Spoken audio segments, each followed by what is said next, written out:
With his characteristically thick-framed glasses and his leopard skin hat, Mobutu Sese Seko, Marshal Mobutu, ruled unchallenged for 32 years in the Democratic Republic of Congo.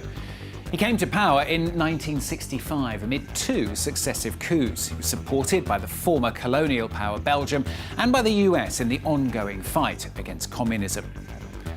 But Mobutu also played the cards of patriotism and national pride. In 1971, he renamed the country Zaire, forced men to wear a new distinctive tunic, and made people choose names of African origin. Then, as the price of commodities collapsed, he nationalised foreign companies. Corruption then, though, taking hold at every level of the country's administration. Mobutu began to accumulate massive wealth, and he ordered the construction of massive palaces. A whole city rose out of the earth, right in the middle of the tropical jungle, Gabadalite. Mobutu reigns all-powerful. I have the legitimacy of popular support behind me, which means that I've been elected for 7 years. My mandate will end at midnight on the 4th of December, 1991. I am a candidate for another term after that. I am announcing that, and I'm not afraid to do so. You'll still be there in the year 2000. Well, why not? In 2 months, I'll be 60. The year 2000 is 10 years away. Why not? Well, little by little, though, corruption became endemic and the violent regime slowly began to falter. Long-suffering Zaireans fighting back. Weakened by cancer, Mobutu slowly withdrew into his Gabadalite stronghold. In 1997, Mobutu driven from power by the rebellion of Laurent Désiré Kabila, and he died in Morocco just a few months later. Despite, though, 3 decades of violence and oppression, some Congolese still feel a certain nostalgia for the Zaire years. Our reporters Horace Garcia and Thomas Nicolon revisit the ruins of his palace at Gabadalite for France 24.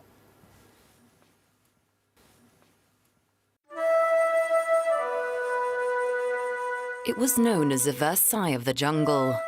On a hill overlooking untouched forest stands the ruins of Kawele.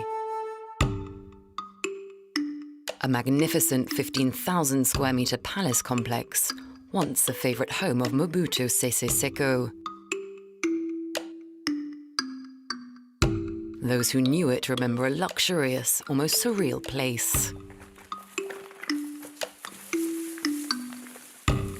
There was marble everywhere. It was so shiny, but also slippery.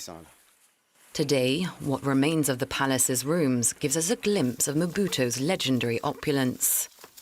In this suite, the dictator's remote-controlled bed was once positioned on a cross carved into the rock. He worked hard. He would get up early and go to bed late at night. At 5:30, he was already up and making phone calls to know the general mood in the country.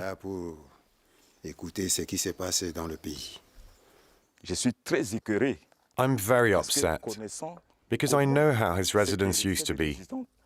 Seeing it like this today, it breaks my heart. It was a sumptuous palace, worthy of a great head of state and the great Zaire of the time. Mahogany doors, marble walls, or crystal chandeliers, Mobutu spared no expense lavishing millions on the complex. It was here that he welcomed heads of states from all over the world. Belgian King Baudouin and French Presidents Chirac and Mitterrand were here. There used to be a pool here and a fountain. When there was a party, people would gather around to eat. At night, it was a beautiful sight. In May 1997, the Alliance of Democratic Forces for the Liberation of Congo, a rebel group led by Laurent Désiré Kabila, seized power, overthrowing the man who'd become known as a Leopard of Zaire. Kawele estate was subsequently looted and partially destroyed. I was there when the shooting happened. Soldiers weren't shooting at close range towards people. They were shooting to scatter the crowd.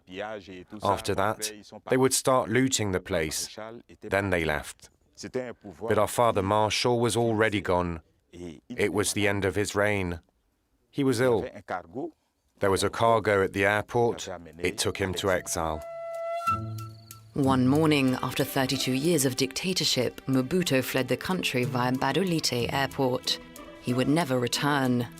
Today, the airport's control tower is out of service, and soldiers occupy the Chinese pagoda that was once reserved for distinguished guests.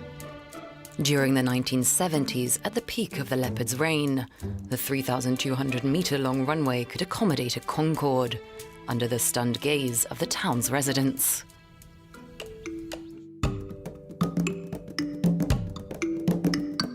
In 1967, Badolite was a tiny village of mud huts. Just a few years after taking power, Mobutu transformed the place into a modern town. With banks, a post office, and even a hydroelectric plant. An extraordinary feat in this province cut off from the world. These days, everything in Badolite recalls the days of Mobutu. Buildings frozen in time, witness to years of excessive opulence. Today, the population has taken over several of these unfinished sites, where construction simply stopped dead 21 years ago. Supposed to host the National Water Company, this building is now used as a school, where pupils study in an unusual setting. But some places have escaped the looting, like the luxury Zekele Hotel. When the marshal was here, there were 3 bars. The pool bar on the other side. This one is the blue bar. People used to come from everywhere. They came from Kinshasa. They came to drink and eat. There was joy. We are currently at the Red Bar. It was a renowned bar at the time of the poor marshal. Even he came here. But because he was the president, he couldn't stay very long. He would have fun for a few minutes and then go home. But nights of partying are a distant memory. There's no longer electricity to keep the beer cold, nor any clients to drink it. In 1988, Mobutu built a fizzy drink bottling factory, producing 80,000 bottles a month. In the end, it could supply half of that, due to the weakness of local purchasing power. 9 years after production started, everything came to a stop. But the staff, still there, have been waiting patiently for a new owner. For 21 years. The factory was Marshal Mobutu Sese Seko's initiative. He was the main shareholder. This company gave life to this city, Badolite. He didn't do it to earn money, but so that people would have a job. We still hope that someone will revive the company. We are waiting for a person of goodwill, a billionaire who would take an interest in investing here. He would be welcome here. Tarmacked roads, running water, electricity. The population of Badolite could once touch the leopard of Zaire's dreams of grandeur. Those who benefited from the apparent prosperity of his rule have struggled to move on. Marshal Mobutu isn't just anyone. He deserves a mausoleum. He deserves a monument. Originally buried in this chapel, the bodies of Mobutu's family members were moved to this cemetery at the time of the looting. 2 of his sons are buried here, as well as his first wife, Marie Antoinette. The remains of her husband are still in Morocco.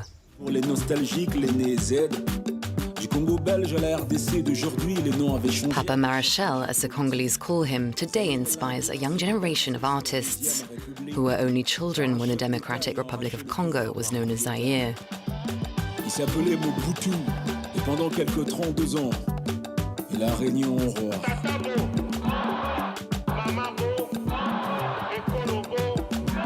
Coiffé d'une toque en peau de léopard, il corrigeait sa vue par des vers. C'est à ça que ça sert la mémoire collective. We have a duty to remember, to learn from the past, in order to better understand the present. Mobutu's charisma, his posture, his presence, all that made us very proud. But it vanished over time. Mobutu was still there, but his dignity was dying out. Mobutu était encore là que déjà cette dignité partait. The bustling Congolese capital also got a makeover under Mobutu. Deemed too colonial, Belgian Leopoldville became Kinshasa, a showcase of the new Zaire, known as Kinlabel. The dictator's landmarks reflected his ambition: the imposing palace of the people, the seat of parliament, and a 210-meter-high tower, visible from anywhere in the city. Kambai Boachia, a historian and Mobutu's former education minister, has come here for the first time since the 1990s. It's impressive, almost out of proportions. Mobutu had a spirit for greatness. He's a mystical man, and by sanctifying this tower, we sanctify Zaire at the same time. He's Zaire. On the top floor, a fancy restaurant was supposed to offer views over the capital, but it was never completed. Professor Boachia says that Mobutu wanted to better the Congolese people. Mobutu wanted to give us, the Congolese people, in the heart of Africa, the idea that we could be ourselves. We were no longer colonized. We are not white people. He rallied all Congolese people around this idea. People need to stand out. For that, they needed a proper outfit. This is the Mao Zedong model, with the distinctive Mao collar, and Mobutu loved it. He really loved it.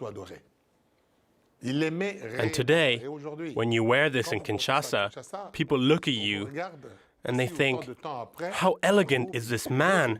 A real supporter of Mobutu. That's great.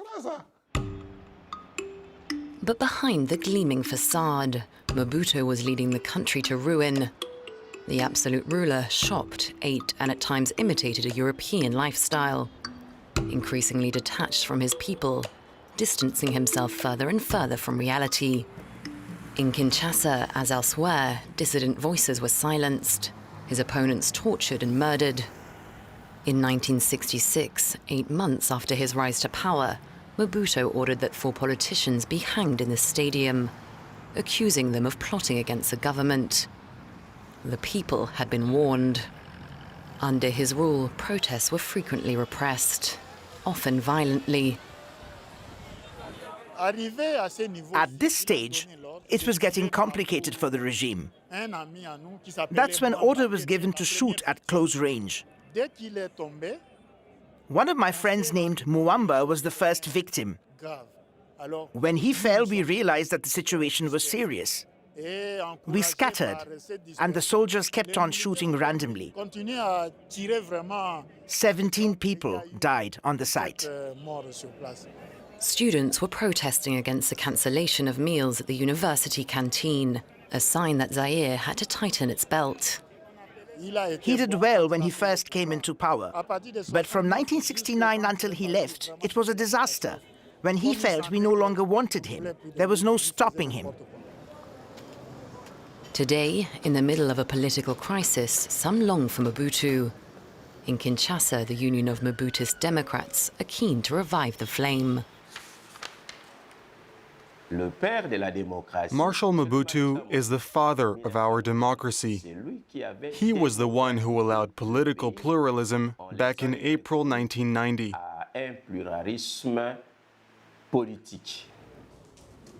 Here, the former dictator is omnipresent, his world-famous hat appearing in every photo.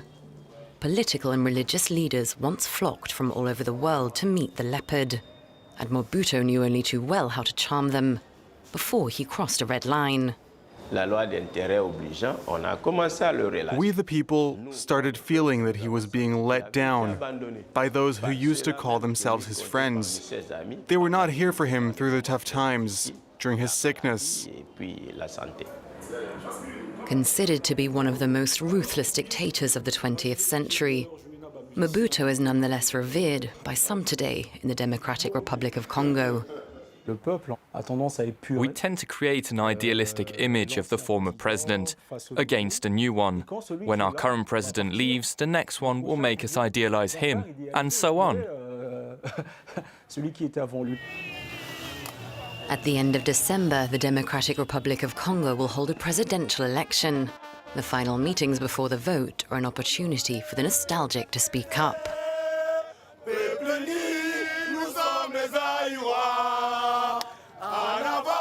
Observers are hoping for a peaceful and democratic handover of power in Central Africa's biggest country, where the spectre of Mobutu continues to hover. Horace Garcia and Thomas Nicolon revisiting the ruins of Gobanalite for France 24. Well, that's all from this week's edition. Don't forget, of course, you can catch it and all the previous editions as well on our website at france24.com. There's more news coming up very shortly. Do stay with us.